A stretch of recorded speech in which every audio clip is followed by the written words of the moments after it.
Well, Cheryl Hines, I cannot believe she actually went into the lion's den. I don't know if you guys know offhand her name, but this is, of course, the wife of RFK Jr. She also was in Curb Your Enthusiasm, which is just an amazing show. But she does not usually give interviews. She does not usually speak about her personal life or her marriage to RFK Jr.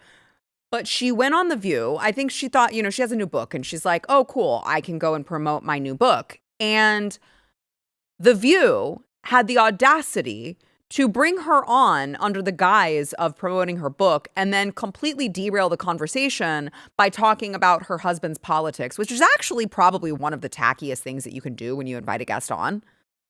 Like, it's her husband. So what do you expect her to say? And so I want to go through a couple of these clips here. So you have Joy Behar telling Cheryl that, it's not fair that we would call you out over your husband's work because you guys are separate people. And then she just ended up doing it anyway.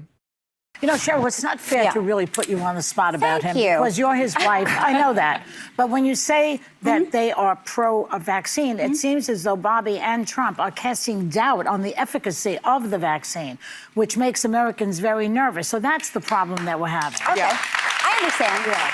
I understand that. And it's interesting because I don't know if you saw 60 Minutes just did a piece about the vaccine injury compensation program. Yeah. So people that have had vaccine injuries can be compensated if they can prove it. And they have paid out $5.4 billion for vaccine injuries.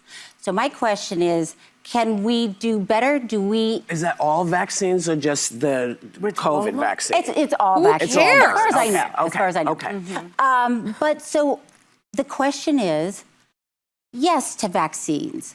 Yes, they are important, and they are an important part of our healthcare. Can we do better?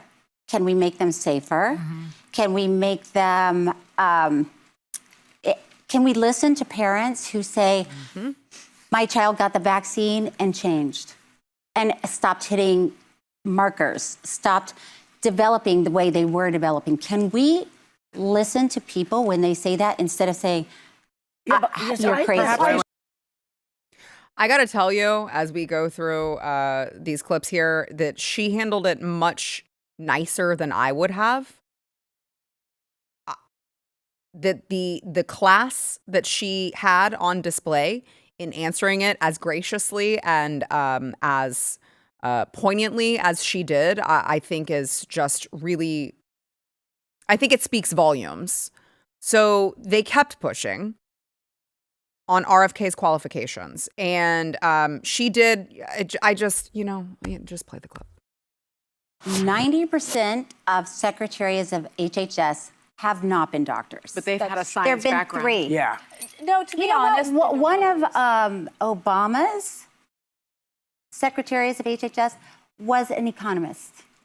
But So the majority of them that haven't had medical backgrounds have had a science background. Wait, don't do anything else. Don't Don't say anything else yet. Because I do we want have to take a break. I want to respond to both of these coming at you. Yes. Oh, We'll be right back. Right. Yes. No, they gotta take a break. So she couldn't actually respond to any of that, but she did actually get a chance to stand up for her husband with those remarks.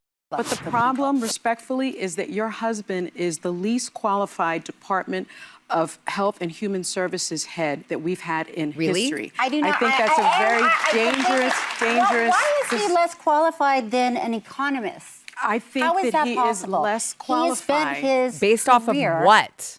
studying toxins, studying people's health, fighting for one guy who was using Roundup for his job. He has also spread a lot of misinformation, a lot of chaos, a lot of confusion, and I think it's just a very dangerous thing. I say it with the utmost respect. Oh yes, the utmost respect. The utmost respect. It's just so tacky. With all due respect, I actually think your husband is a terrible person. You can't just say stuff like that. And it's just so laughable So laughable when you look at, let's look at some of the previous Health and Human Services secretaries here. Let's look at Javier Becerra. This was Joe Biden's. No medical background. No medical background. These idiots on The View, they just say these things. They're just like, oh, well, but usually they have medical backgrounds. Well, but he doesn't, and he's the first. No, actually, he's not. But this guy, Javier, he was the first Latino to hold the position. So we do know that we checked that off. We got that covered. I mean, he did terribly. He was not good. But he was also a former politician and a lawyer.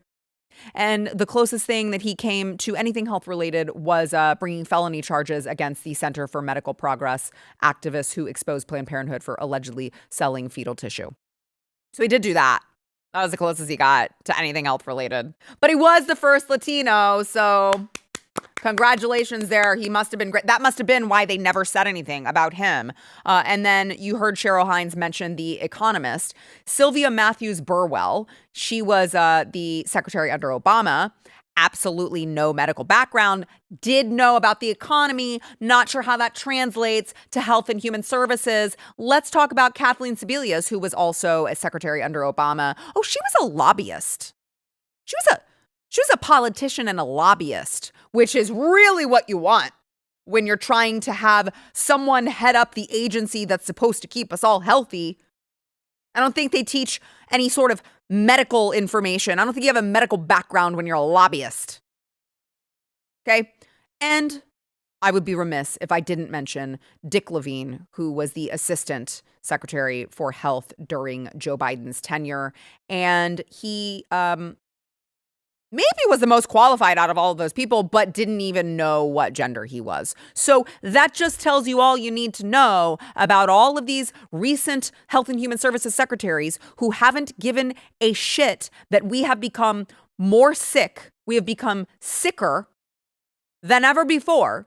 But I'm supposed to believe that the 70-something-year-old man who has a ripped six-pack and can do more push-ups than most of the young males in this country, I'm supposed to believe he's the least qualified.